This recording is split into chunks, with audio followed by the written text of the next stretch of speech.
Hey guys, how we doing? We're back on another video from Too Spooky, something a little bit different. We've got explaining the Millennium items in Yu-Gi-Oh! I'm really intrigued by this because I was always really confused by the specific powers of the Millennium items, because you had like Pegasus. This is like me just roughly trying to remember. Pegasus' eye, he was able to see what moves people were going to be making while playing the game. But then there was Ushizu, who could see into the future as well. And Yugi's turned him into the Pharaoh when playing, and there was the Millennium Rod, the thing he used to stab his dad to death, but I don't know what its actual power is. So yeah, I'm gonna learn something today. Maybe we'll learn something together, who knows. Explaining the Millennium items in Yu-Gi-Oh!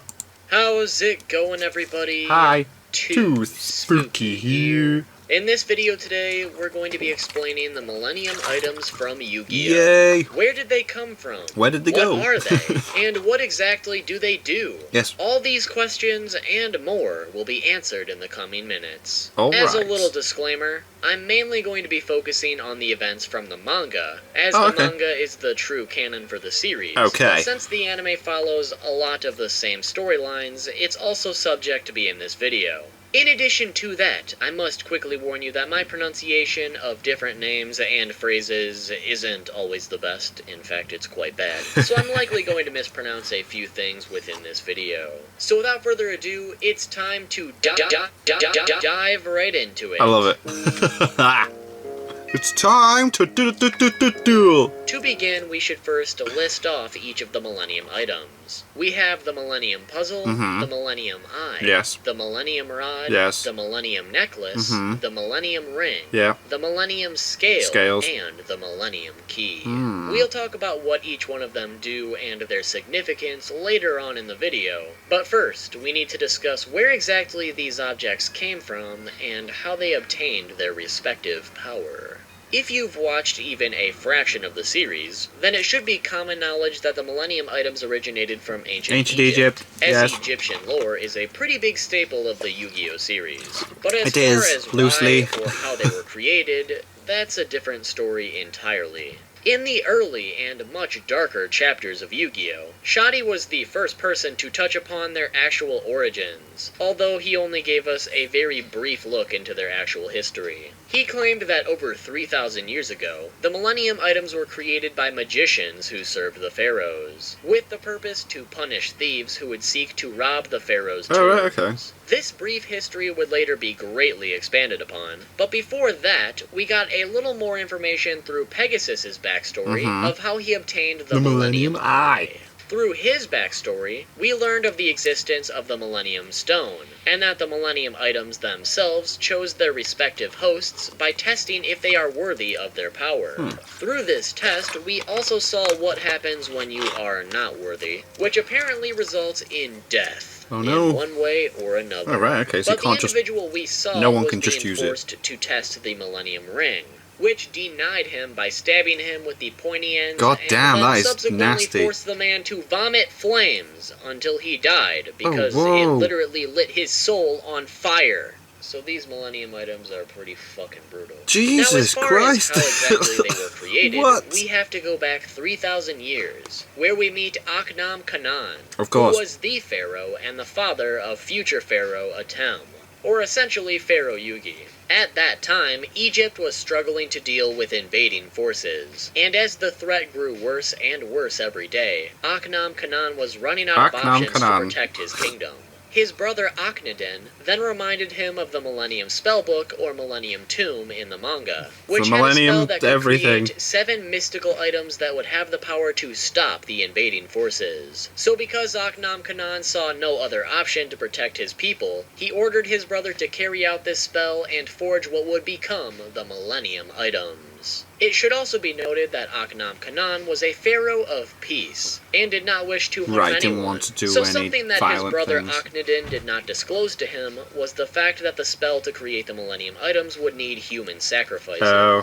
In this case, to create all 7, they would need to sacrifice 99 people. Oh, damn. Akhenaten, his fellow magicians, and some soldiers then went to the village of Kol Elna, where they massacred 99 people Oh my and threw God. their blood The and Yu-Gi-Oh bodies manga's into a really vat of dark, liquid babe. gold, which was used to This is not cast what I the watched when I was Millennium younger. It should also be noted that the only survivor of that massacre was Bakura, Right. who witnessed the whole thing. So it's no wonder that he's pretty pissed off. After creating Pretty the damn Millennium evil and items, psycho. the Millennium Puzzle was given to Akhnam Kanan and any future pharaoh, while the other 6 were given to the 6 Grand Priests who served under the pharaoh, which would be passed down to new priests and pharaohs accordingly. Right. After the Millennium items were in the possession of the priests, following that brutal ritual, the priests alone were able to ward off any invading forces Exodia! by basically I know that summoning one. dual monsters to attack and scare them off. That's cool. This monster summoning ability is something that all 7 Millennium items are capable of doing, and the explanation for the monsters themselves goes a little something like this. Apparently each person has a Ba and a Ka within their soul. Right. The Ba is basically like a person's true soul or their actual life force, while the Ka is a representation of their true nature and intentions, which can turn into a good spirit or even a monster and leave that person's body. The Millennium items were able to manifest these monsters and also seal them in stone slabs Right, during instead these of ancient cards, times. right, okay. After the monster is sealed, the Millennium items were able to call upon these slabs to manifest the Ka within them to fight other Ka, or just other enemies in general. So they essentially have the ability to manifest actual monsters from people's souls to fight other actual monsters. Basically like dual monsters in the future, but more terrifying because they they're can real. actually kill you. So that's how the Millennium items were created. But believe it or not, the lore goes even deeper. Oh my God. Hearing that explanation may have brought up a new question. What in the world is the Millennium Spellbook, Yeah. and where the darn heck did it come from?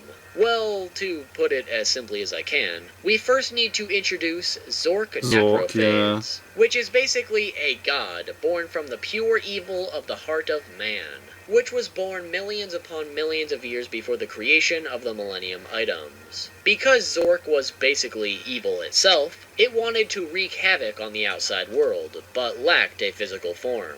Its power was said to be infinite, and greatly outmatched the Millennium items as well. Yet, it still couldn't just create itself its own form.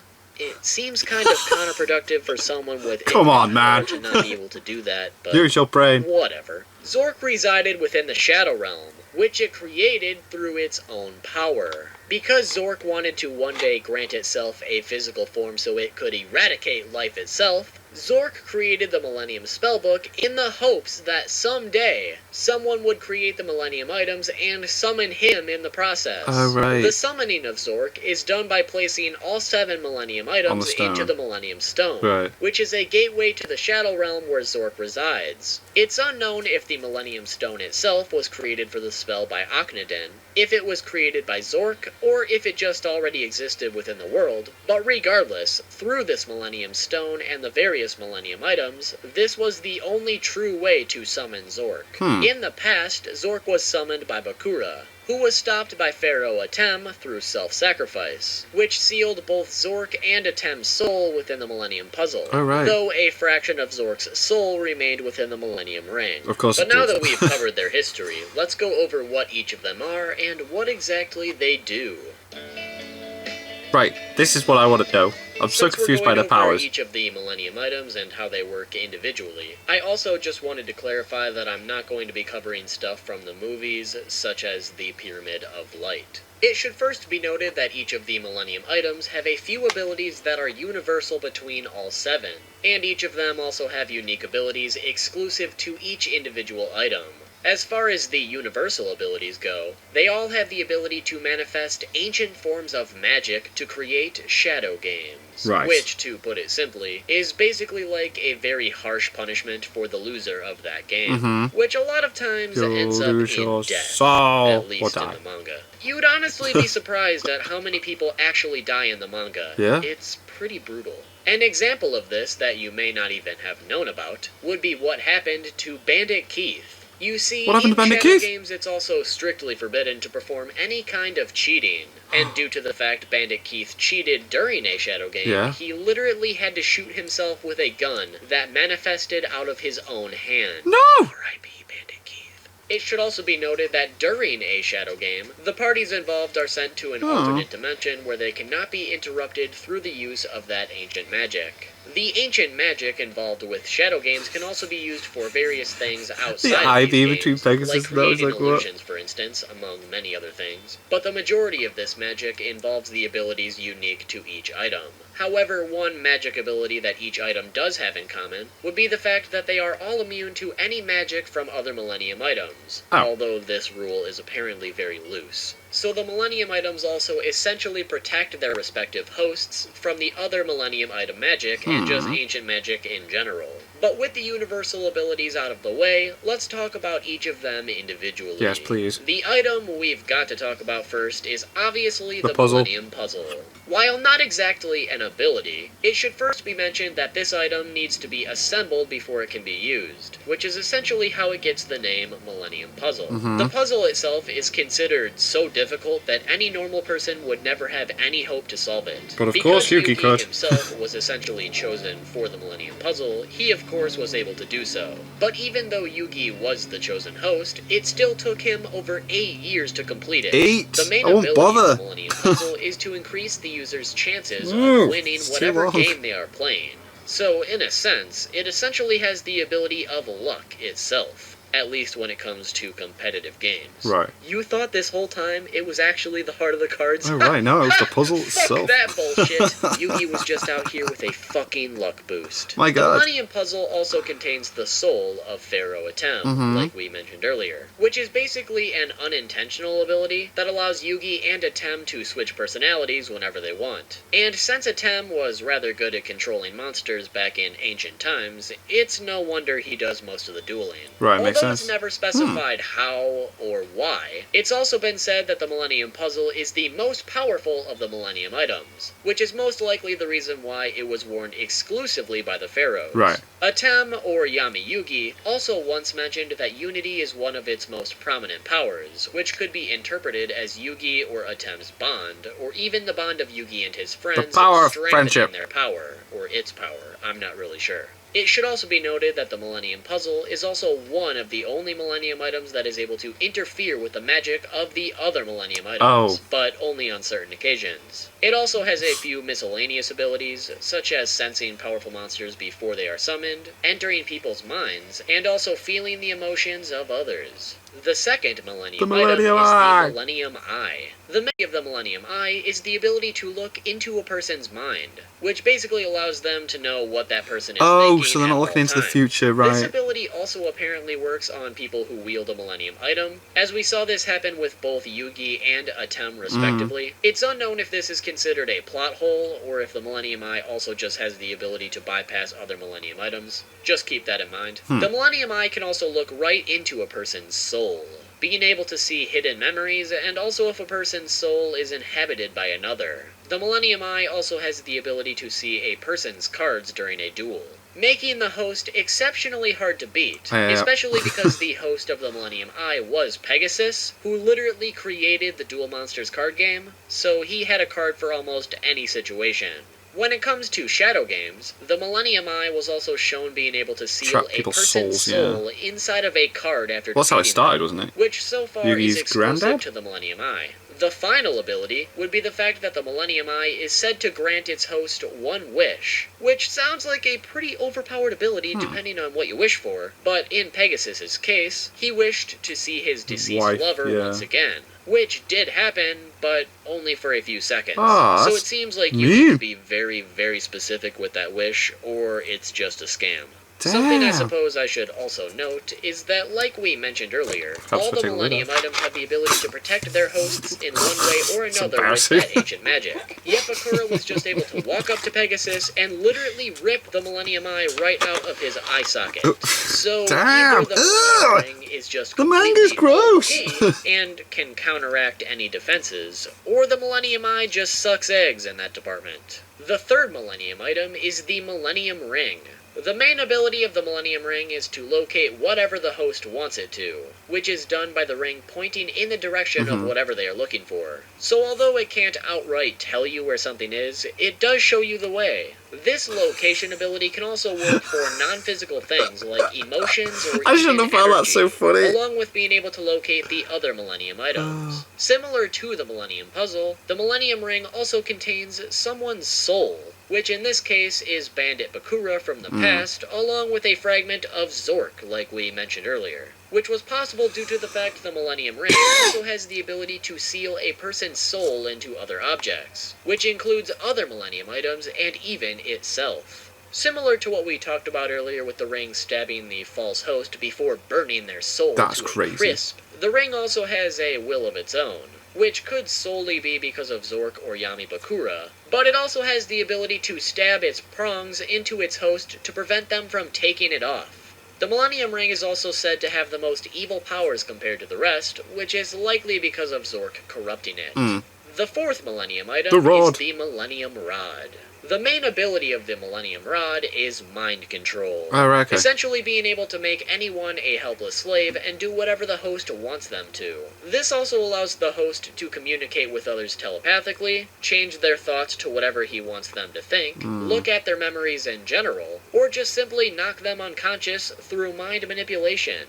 The Millennium Rod does not work on those wielding other Millennium items, and it also doesn't work on those who are basically reincarnated individuals from ancient Egypt. The ancient magic of the rod is also pretty deadly, as we've seen that it can be used for a sort of telekinetic force, along with using it to literally just destroy things. Another interesting thing to note is that underneath the shaft of the rod is a sharp blade, kind of like a stake. The blade was not present in the English version of the anime, but its purpose was not only to, stab people, but its main purpose was for the Ishtar clan to carve the pharaoh's memory on their firstborn male, which unfortunately for him happened to be Merrick. To be fair, if that happened to me, I'd be pretty pissed off too. The fifth Millennium item is the Millennium Necklace. The main and basically only ability of the Millennium Necklace is to see into the ancient past and see briefly into the immediate future.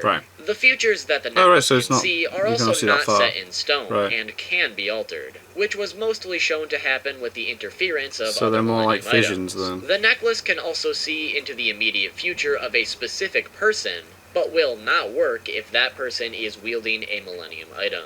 The sixth Millennium item is the Millennium Scale. Although we haven't really touched upon this too much with the other items, back in ancient times the scale had a specific ability, which was to fuse monsters together. So apparently the Millennium Scale was their only method of polymerization. But when it comes to its actual ability, the scale has the ability to show whether or not a person is evil, depending on which side of the scale is weighed down. During a possible shadow game which was performed by Shoddy, called Weighing of the Heart, the scale is also able to decide if a person is deserving of death for their sins. This was done by placing the feather of Ma'at on one side and nothing on the other. Shoddy then asked the individual questions, and if they lied or were revealed to be truly evil at heart, the side without the feather would lower. If they told the truth, the side with the feather would lower. If the side without the feather touches the ground, a motherfucking crocodile monster would just appear out of nowhere and literally eat the lying individual. The manga's so weird. So although this particular Millennium item was barely present in the series, it is apparently one of the most deadly. The final Millennium item is the Millennium Key, which is also the only Millennium item that doesn't have an Eye of Anubis present on it for whatever reason. The main ability of the key is to unlock the door of a person's soul, which sounds cryptic as hell, but this basically allows that person to enter what is called the Room of the Soul. Still sounds pretty cryptic, but in this Room of the Soul, the user is able to simply observe the individual's thoughts and view past memories. Or they could even completely alter a person's soul, which also subsequently alters their personality as well. The personality altering can be undone by the user, or if the altered individual touches the key. The key also allows the user to turn invisible and sense when other Millennium items are transferred to new individuals. In addition to the 7 Millennium items, there's also a few different Millennium objects that are related to them in one way or another. Namely the Millennium Stone and the Millennium Spellbook, but we've already explained those earlier. But in addition to those, there's also a few cards that are directly related to the Millennium items, which are the Millennium Shield, which could actually be based on an item we never got to see, Ma'at, who if you remember the feather of Ma'at was used for the scale, and Ma'at also wields all 7 of the Millennium items in the card. Right, and then cool. we have the Millennium Eyes Restrict, which is covered in Millennium Eyes.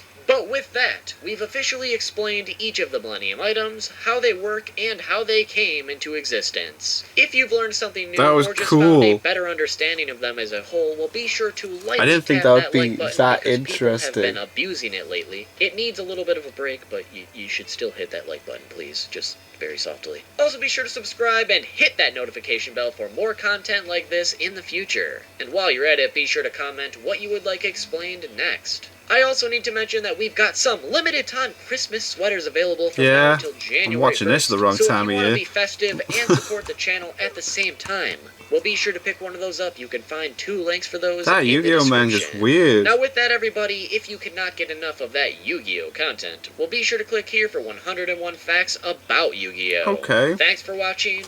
See you all next time with a new video. Hey, it's Dark Magician Girl. Hey, look, it's Dark Magician Girl. You can get a Funko Pop with Dark Magician Girl. That was cool. Like, didn't realize how messed up the manga was. Did you have any idea how messed up the manga was? No. But that was awesome. I loved that. Cool. Might check out that 101 facts about Yu-Gi-Oh. I don't know. What do you guys think? I'm really liking Too Spooky stuff. It's cool. Yeah, thank you guys very much for watching. What do you guys think of that? What do you guys think of this? Click like, subscribe if you haven't already. Leave comments down below. Let me know what I should watch or discuss in future videos. And I'll see you guys. Yes, Yu-Gi-Oh guys! I haven't had to say that in ages. Next time. Bye. And I can't believe I tried to drink my Fanta with the lid on. It's embarrassing.